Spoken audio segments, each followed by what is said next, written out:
The 4-Job Fiesta is an event that runs every summer to benefit the Child's Play charity. At its core, it's a challenge run of Final Fantasy V. Instead of getting access to all the jobs, you're limited to one per crystal that's chosen randomly for you via a Twitter bot. You have to have at least one of these jobs in your party at all times, and you can only use these assigned jobs. This means for the first crystal, the Win Crystal, when you're assigned a job, then you have to use exclusively that job, and turn everyone in your party into it until you get your next job at the Water Crystal. Then you have to have at least one of the assigned jobs from here on out. This means you can have 3 Wind Crystal jobs and 1 Water Crystal job, or 2 Wind Crystal jobs and 2 Water Crystal jobs. Repeat that until you have all 4 of your jobs, and then you have to have one of each of them in your party for the rest of the game. There are some flavors that you can add, such as Berserker Risk, which means any crystal can end up being a Berserker. Then there are things like Team 750, which exclusively gives you magic-based jobs. And then no 750, which gives you only melee jobs. This playthrough was as vanilla as possible as you can get for the 4-Job Fiesta, just 1 job per crystal. The goal of this challenge is to be forced to play a little differently. A lot of Final Fantasy V is easily exploitable, and a good chunk of jobs just don't see any real use for most players. Jobs like Bard may seem completely worthless at first glance, but by being forced to use it, you may find it to be exceptionally powerful. Getting started, Final Fantasy V is completely linear until you can get your first set of jobs. You just auto-attack your way through the Wind Shrine and take out Wing Raptor. Then the Wind Crystal shatters and you get your first job, which for us just so happens to be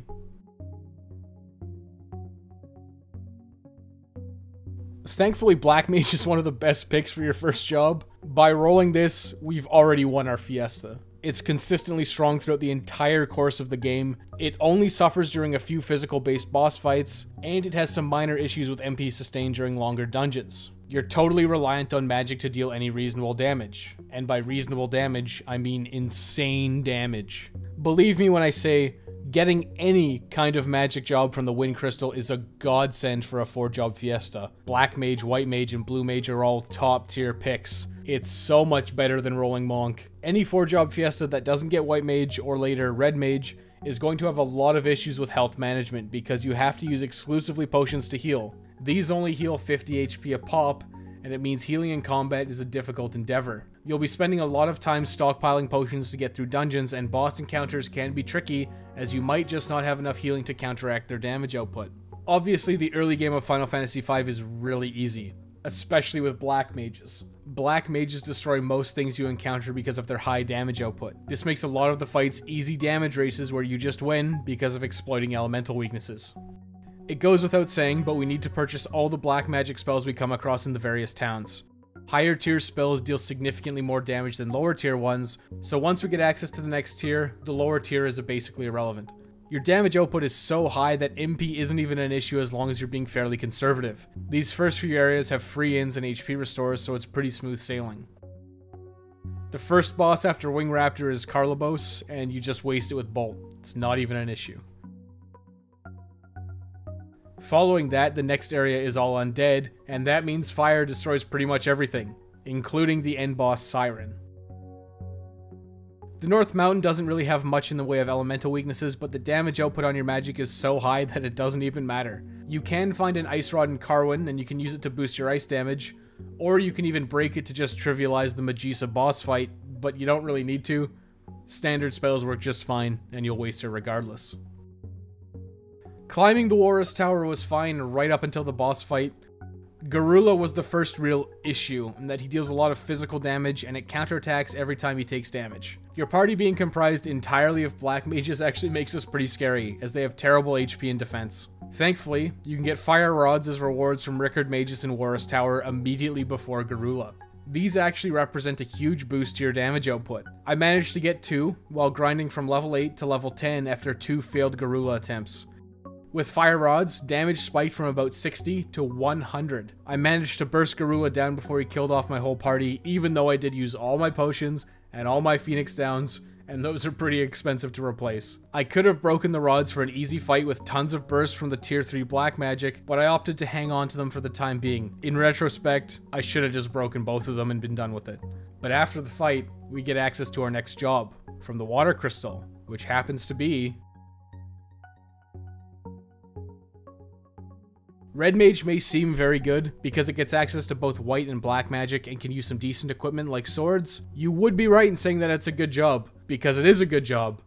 For the first half of the game, after a certain point, Red Mage really starts to taper off because it only gets access to mid-level white and black magic. Red Mage is really powerful early on because it's basically like having a fully fledged white and black mage for a single character slot. Once tier 3 magic comes into play, Red Mage really tapers off, and it tapers off hard. You don't have the damage output of a black mage, you don't have the full healing and support setup of a white mage, and you don't have the robustness or physical attacks compared to even some of the weaker melee jobs. The healing you get from Red Mage is very welcome, as it alleviates a lot of your need for potions and especially Phoenix Downs, which are 1,000 gil a pop. It's one of the highest priority to get Red to level 3 so we can give everyone tier 2 black and white magic as a secondary ability. Being able to have moderate offense and some healing and the life spell are extremely valuable in a lot of fights, as we won't need to burn gil on potions and Phoenix Downs for the foreseeable future. The strongest ability of Red Mage is most definitely Dual Cast. This works well as a secondary ability on a white mage or a black mage because you can cast 2 top tier spells in a single turn. Dual Cast takes 999 ability points to learn, and that's after getting red magic to level 3. It's a massive pain to get, but it is one of the saving graces of getting red mage if you got another caster along with it. Thankfully, since we got black mage first, you can effectively turn a red mage into a second black mage, as equipping the black secondary gives it the same magic power. This effectively lets you have 2 black mages, who also have the ability to throw a light heal now and then. But back to our little adventure. From now on, we have to have at least 1 black mage and 1 red mage in our party. For the sake of it, we're turning 3 characters into a red mage to capitalize on the healing and melee capabilities, and keeping 1 black mage. The trip to Karnak is relatively easy now since we have Sustain from Red Mage's Cure. Karnak does have the next tier of magic, which is great because everything is so cheap right now. But if we try to buy anything from the stores, we're thrown in prison. East of Karnak is a very valuable farming location. You can farm the 5 knacks that are consistent in the forest here with 1 casting of fire and gain almost 700 gil. This is important because Karnak sells elemental rods. These can be broken to cast a tier 3 magic spell, which is obviously significantly stronger than the second tier magic you gain access to in Karnak. Of course, we do want to buy a full set of these rods for each character. They naturally boost the equivalent magic spell or element. We did get some fire rods before Garula, but we do want to buy thunder and ice rods to complement our set. Then we want to stockpile a bunch of them just to break during boss fights. And by a bunch, I mean a ton of them, because that tier 3 magic is extremely potent in the first world and does function as an MP list tier 3 spell later. Thankfully, with this knack farming location, we can get enough gil for just under 1 rod per battle, which is really convenient. Red and black mages can both equip and break rods, which makes them quite powerful, especially for the next boss fight, which a lot of job combos can struggle with. The fire ship isn't the most difficult dungeon, but it's really obnoxious to have to deal with the series of loops you have to do if you don't know exactly the right path. At the end is Liquid Flame. This boss will crush you if you're not prepared. Thankfully, we have ice rods, so he goes down after breaking 2 of them, and this triggers the Escape from Karnak event. The Escape from Karnak is pretty easy with our party setup because we have insane damage output with elemental rods and tier 2 magic, with the option to break rods in a pinch. Priority, as always in this event, is to grab the big boys. The Ribbon, in case we get Dancer as our Earth Crystal job. The main Gauche, or Guardian Knife, is a great option for any physical-based encounter. It has a 25% chance to just avoid physical damage. The Elf Cape is a very strong accessory because it has the same effect as the Guardian Knife, which is a 25% chance to avoid physical damage. These effects can be paired to get 2 separate 25% chances to avoid all physical damage, which is awesome. Finally, we pick up Esuna just because it's there on the way out. I did actually manage to get every chest, which means a bunch of elixirs in the stockpile, which is always nice for the endgame bosses. This final fight versus Ironclaw is really easy. Tier 2 magic with paired elemental rods remains strong. You can actually avoid Ironclaw altogether by killing the Sergeant before the Wolves, which trivializes the whole thing even more. This gets us out of Karnak and rewards us with our Fire Crystal job, which just so happens to be... Wah, wah, wah. Geomancer is probably the single worst pick you can get in a 4-job Fiesta, next to, of course, a Berserker. It's definitely the worst Fire Crystal job, bar none. The Geomancer's special ability, Gaia, doesn't use MP and is based on your magic stat, so it can be a reasonable option for our Black Mage or Red Mage in a no MP scenario. Unfortunately, Gaia is unreliable at the best of times, and the ability to walk over hazardous terrain is only useful in a handful of zones. There's like 3 or 4 in the entire game. Geomancers get access to a unique weapon class known as Bells. Unfortunately, they're really bad, and usually completely outclassed by daggers, especially the ones that have special effects like the Guardian Knife or Assassin's Dagger. The only saving grace is that it's an easy job to master. Since we have to have one in our party at all times, it does actually mean we can lose out on valuable ability points for one of our other jobs like Red Mage, because someone will likely be forced to be a master Geomancer at some point down the line. Getting Geomancer kind of sucks, but fortunately, because of previous luck on the Wind Crystal, we can turn our Geomancer into a de facto Black Mage. Are you noticing a theme here? Time for some party reorganization. 1 Black Mage with an Elemental Rod, 1 Geomancer with the Guardian Knife, and 2 Red Mages. One of them gets the Elf Cape. Elemental Rods are a good choice here, as are just standard swords. One last loop through Karnak to pick up some extra rods before we head south to the Ancient Library. Fire and Ice Rods will be really good here. The trip down is pretty uneventful, as is the library itself. Everything down here is a book and is absolutely demolished by fire. Since we have fire rods on everyone, Fire 2 is extremely potent at taking everything down. You have to take down the Esper Ifrit down here, and he can be hard, if we didn't have ice rods. Breaking 2 ice rods takes him down. This is part of the power of getting Black Mage on the Wind Crystal, but any job that can equip a rod can do this. Then at the bottom we also have to fight Byblos, who again, can be hard. But Byblos is extremely weak to fire, and breaking 2 fire rods takes him down. Are you noticing a trend for how we're going to handle all these boss fights in the first world? Afterwards, it's back up to Karnak to get Sid out of his rut at the pub. This is another opportunity to restock on rods. I'm still sitting pretty at about 21 of each, which should be sufficient for the rest of the game. Then after the pub, we're back on the steamship. Galoof drops some bombshells while Mid and Sid upgrade the ship. We get the steamship here, and the search for the Earth Crystal continues at the Crescent Islands. Nothing really of note here. You lose the ship. You get access to the other 2 Fire Crystal jobs of Ranger and Bard if those were your Fiesta jobs. You get on the Black Chocobo, you head back to the library, fight the Sandworm, which is pretty easy with Ice Rod Ice 2s. You can't break Ice Rods here because you'll get countered by Demi if you hit one of the holes. I'm pretty grateful that we have this job set up because you haven't seen suffering like trying to do Sandworm with a Berserker only team. Then we head south, do some shenanigans with King Tycoon, and get an airship only to have a very difficult boss fight. And by difficult, I mean you waste Crayclaw with 1 broken Thunder Rod. It's a joke. Afterwards, we get the airship. This opens up most of the first world, and it's really convenient. You can take a quick detour to Jekyll for some upgrades to our armor, and then back to the ruins to start the Earth Crystal. There's not much for us in the Jekyll Cave, but Geomancy is one of the easiest ways to farm Skull Eaters for ability points. I don't really like farming in there, but it's always an option. It's also a good idea to head to Istri, in the top left of the world map. We can get the Toad spell here, which will be extremely useful, at least 1 time. You can also stock up on some really useful equipment like Coral, Flame, and Angel Rings at exorbitant prices. Flame Rings are actually really nice pickups for Black Mages, as you can cast Fire 2 on yourself to heal, which largely alleviates a lot of strain from not having a White Mage. We got Red Mage, so healing isn't really an issue, but those are still some good pickups if we can get them at some point. Depending on your Fiesta jobs, you may very well want to pick up all of these rings for all of your characters, which is a lot of grinding. The next major event is the Flying Ronka Ruins, but to get there, we have to upgrade the airship using Adamantine from the Meteor by Tycoon Castle. The Adamantoise is really easy with our setup. It does have an 8 shell, but even so, it's extremely weak to ice elemental damage, and a few broken ice rods takes it out. Back to Sid Mid for upgrades, and it's time to fly our ship up to the Ronka Ruins. The cannons on the side are a non-issue. We can just spam Bolt 2 or break a Thunder Rod. Gaia is extremely useful up here, as it uses Sonic Boom. This deals comparable damage to a broken Thunder Rod, only it's single target. After we've taken out the side cannons, it's time for the Soul Cannon. This fight can be hard as it uses a lot of gravity attacks which deal percentage damage, and then it hits you with Wave Cannon which deals 50% of your maximum HP while you're weakened from gravity attacks. It's extremely weak to lightning damage. Breaking Thunder Rods makes short work of the side launchers. This guts the Soul Cannon's damage output, then you finish it off by breaking more Thunder Rods or using Bolt 2. We Gucci. The Ronka Ruins otherwise are pretty uneventful. At the bottom though will be our greatest challenge yet.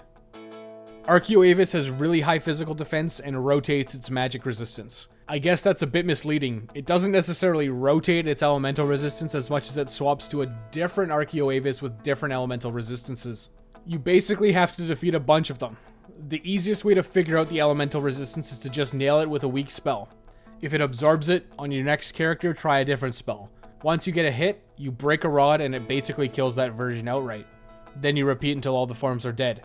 Then it comes back a final time. This form basically needs to be beaten with physical attacks, and our setup isn't exactly the most physical intensive. Galoof as a Geomancer with the Guardian Knife actually proved very valuable here, as he actually was able to deal some damage. Healing actually was a godsend here because of Maelstrom would switch you into single-digit HP, and Confuse crippled our party pretty heavily. After a rather lengthy fight, with constantly reviving and healing our party, we finally wore it down. Then we finally get the Earth Crystal, and our last job, which just so happens to be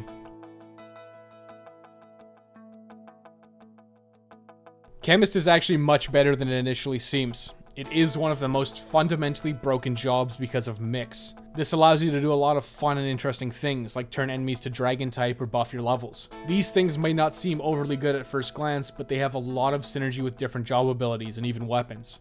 You can do some really disgusting things with Chemist and Blue Mage or Bard combos. As a fun little piece of trivia, you can technically kill everything in the game with level 5 Doom from a Blue Mage by buffing up the enemy's level to the max with Mix. Levels cap out at 255, which is most definitely divisible by 5, and level 5 Doom bypasses instant death immune enemies. If you get a Chemist, it's a good idea to have a Mix list handy. A lot of mixes are really good on certain bosses. A lot do also require Turtle Shells, Dragon Fangs, and Dark Matters. These can be farmed, but it's a bit of a pain to do so. Dark Matters are hard to farm without Steel or some other abilities, but there are easy Dragon Fang and Turtle Shell farming location spots around. The final job means some party reorganization. One of each Black Mage, Red Mage, Geomancer, and Chemist from here on out. Of course, Galoof leaves as part of the story, which means we have to pick 3 of our 4 jobs to do the final parts of World 1. It's going to be Black Mage, Red Mage, and Chemist, because we want to unlock Mix as soon as possible. Our party is actually really strong. Black Mage and Chemist are top tier, and obviously I'm very happy to have them. Red Mage is less than ideal, but does offer some sustain through white magic and some nice buffs like Protect. Geomancer kind of sucks, but you have to soldier on and take what you can get sometimes, and with Black Mage and Chemist, we've basically won. Our lack of physical damage will hurt in a few encounters going forward, but it's largely overshadowed by being able to buff ourselves with Mix and cast Black Magic on up to 3 characters. Any kind of magic really makes the Fiesta a lot easier. The few more difficult fights where we can't readily rely on magic we should be able to get through with Mix and some other preparations like the Magic Lamp later. So the group decides to go after Galoof to his world, and to do so we need Adamantine from the remaining meteors. This is a final short boss gauntlet before we leave here permanently to Galoof's world. All of these are trivial compared to Aegis. Break 2 or 3 ice rods on Titan to take him down. The bomb squad needs to be killed at the same time, otherwise they revive their allies. Conveniently, breaking a few ice rods kills them all at the same time, which makes things easy on us. The Chimera Brain is the hardest of these 3, but also is easily beaten by breaking a few Thunder or Fire rods. That's the end of World 1, and it was pretty uneventful. The only real issues were Garula at the start, which I could have bypassed by breaking the fire rods I got while grinding. Then Aegis was difficult because of its elemental switching and strong physical defense. The second form is by far the worst, with its immunity to most elements. Thankfully, it wasn't too bad. Before we leave for World 2, it's a good idea to stock up on what we can. I ended up with about 30 of each type of rod because of some earlier grinding to take on Aegis. If you got the cash to burn, those rings in history are a godsend. We're off to the Meteor Convergence to enter Galoof's world now. Galoof's world actually starts off pretty uneventful and mostly linear. We can buy Gaia gear here, which is actually really useful with Gaia because we can get Earthquake in several places and it boosts its damage significantly. In swamp areas, we can actually get some instant wins, which is nice. Geomancer actually is a lot better than I gave it credit for at some points. The Bone T-Rex is a pushover. You can instantly knock him out with a Phoenix Down or Elixir, but I just broke a couple of fire rods and called it a day. Then you get a fun little event in the Moogle Forest. And another elf cape, which is excellent. Once we get to the Valley of Dragons, pretty much everything is undead and weak to fire. Fire 2 and breaking fire rods all day, every day, baby. The boss of the Valley of Dragons, the Dragon Pod, is actually susceptible to instant death. I used a death potion by mixing a Phoenix Down and a Dark Matter on my Chemist. Both a good and bad thing. It's an instant win, but at the same time, I realize I probably should have farmed more Dark Matters in World 1, but there's no turning back now. In the Valley of Dragons is a very reliable Dragon Fang farming location. I farmed about 50 zombie dragons for Dragon Fangs for combines. You can also steal Dark Matter from them, but without a Thief, or the Thief Knife, which isn't available until World 3, we don't have a method of getting any, unfortunately. Gaia actually made this really easy because wearing Gaia gear, Stalactite deals about 1200 damage. Everyone had Gaia set to memory, and in the back row, I rarely had to heal. Easy grinding, banked a lot of Dragon Fangs before heading back to Castle Val. Then we head to Sage Guido's cave and it sinks. Then we meet up with Zez's navy. Some easy battles here before we move on to the barrier tower. Gaia is surprisingly useful here. A few of the enemies have innate reflect, which is bypassed by Geomancy. Of course, Ziggurats absorb wind, which is the only Geomancy available at the barrier tower, which makes it useless against them. I just ran from any battles with Ziggurats, honestly. Any escapes we do here increase the value of the chicken knife in World 3, which will make our Chemist, Red Mage, or Geomancer actually somewhat useful as a physical attacker later. This is one of the easiest locations to get wall rings. I wanted some, and the easiest way to get them without steel is to murder Reflect Knights. I grinded for a good chunk of time and got exactly one, which was 3 less than I wanted.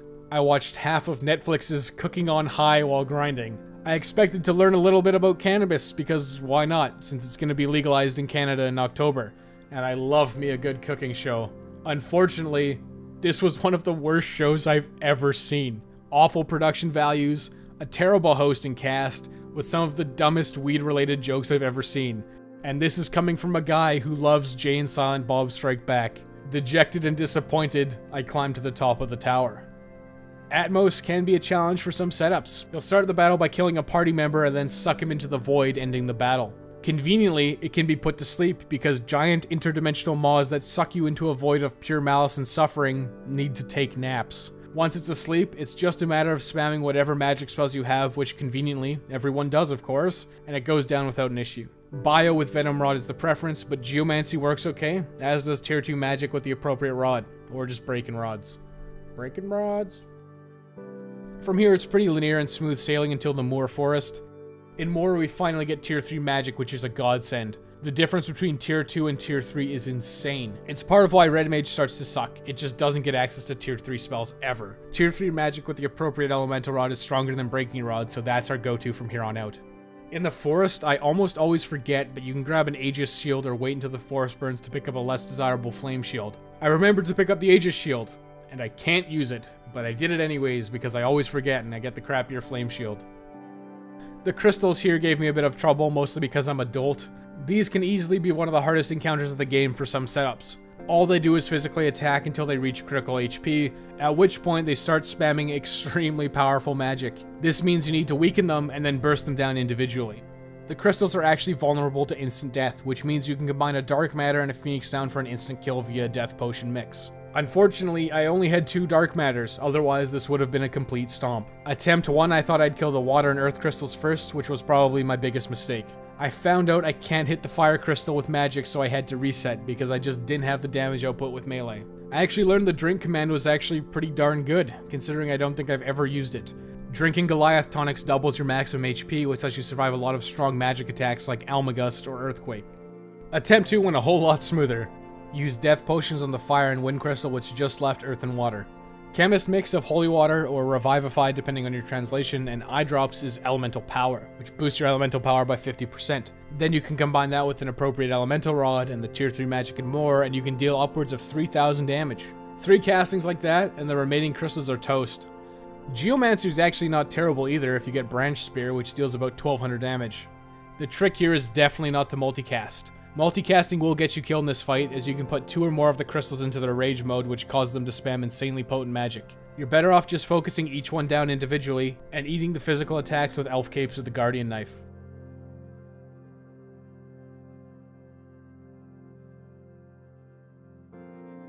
After the crystal is the saddest scene in the game.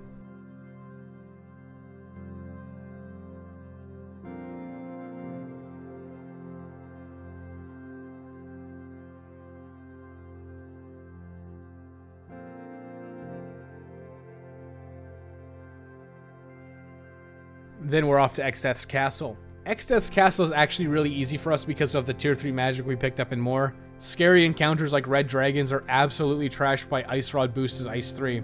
Geomancy also remains quite useful. Air Knife boosted Wind Cutter deals a lot of non-reflectable damage to everything. Speaking of Geomancy, Exdeath's Castle is one of the few locations where we don't take damage from floor tiles because we have a Geomancer in our party.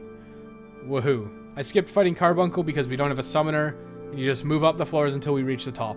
I did some light grinding here just because it was fast and efficient and you get a lot of ability points and EXP.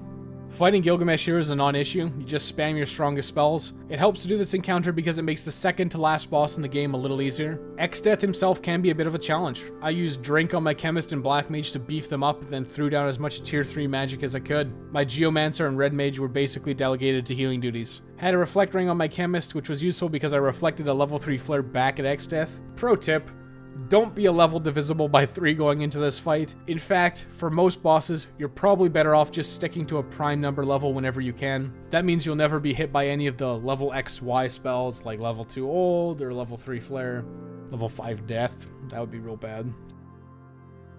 Once you beat X Death, you're back in Butts' world. Or are you?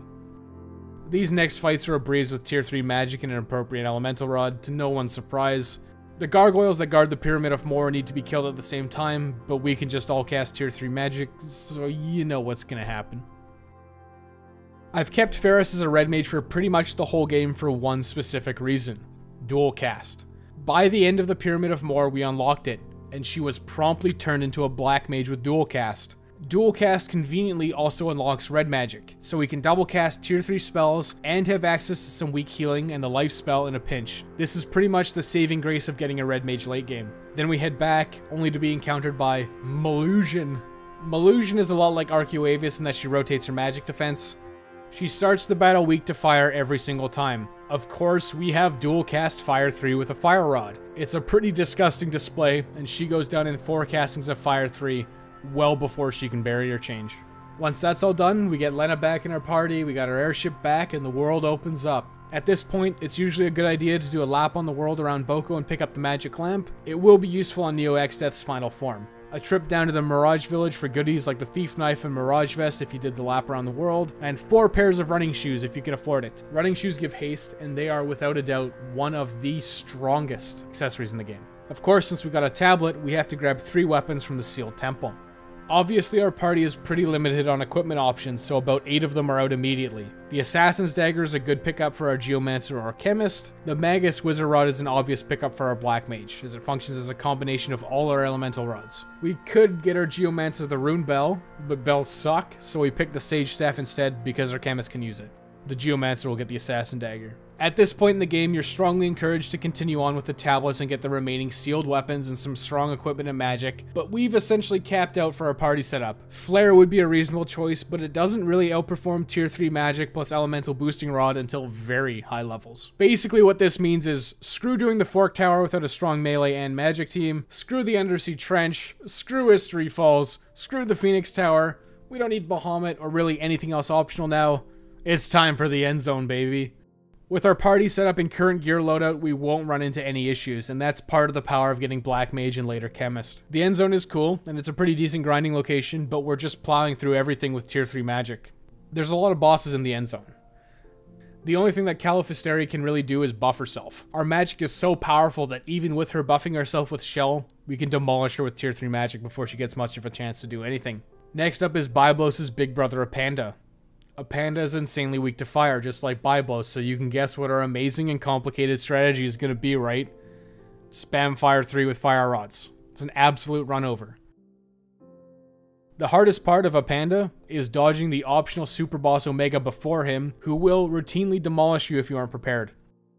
Next up was Azumagia, or Apocalypse. Azumagia, or Apocalypse, can be a problem. He's an almost fully fledged blue mage. He's weakest to bio, so Venom Rod is recommended. He has a tendency to use Big Guard, which really sucks as it shuts down our damage output. There's a lot of fun tricks you can do here if you have a blue mage yourself, but otherwise he's not overly difficult. Spam bio with your Venom Rod, or tier 3 spell otherwise, while healing and using Phoenix Downs when necessary. This unlocks a save, and obviously we're going to take it to refresh yourself. Moving forward, Catastrophe is a joke. Put a wall ring on someone, and throw float on them by using a mix of Antidote and Maiden's Kiss. Congratulations, you've broken its AI and will spam Gravity 100 trying to get the one character with float down. It'll get reflected, and your character will keep floating. Then you can have your way with Catastrophe any way you choose. It will never use the very deadly Earthshaker. It will just spam Gravity 100s, only to fail. Keep on moving to the throne room. The next boss starts the battle by toting your whole party, which would be really inconvenient. Fortunately, we took a pit stop to Istari in the first world to get towed. So now we can pre-toad our party, so when we get toaded at the start, it puts us back in human form. That's just smart. Then it's just a matter of beating him, her, down using our black magic. He uses a lot of physicals, so elf capes help a lot here, but so do running shoes for the extra turns. More turns means more damage, and more damage means faster battles. Twin Tanya always gives me trouble. Surviving Giga Flare is really difficult in a normal playthrough. The main strategy is just to tank his attacks and heal until he starts charging Giga Flare. While he's in the state of charging Giga Flare, he's vulnerable to instant death by various things. Death Potion is obviously our go-to by mixing a Phoenix down into Dark Matter. You can hope for an Assassin's Dagger proc as well, but it's unreliable to say the least. At this point, it's a good idea to head back and save after Twintania before moving on.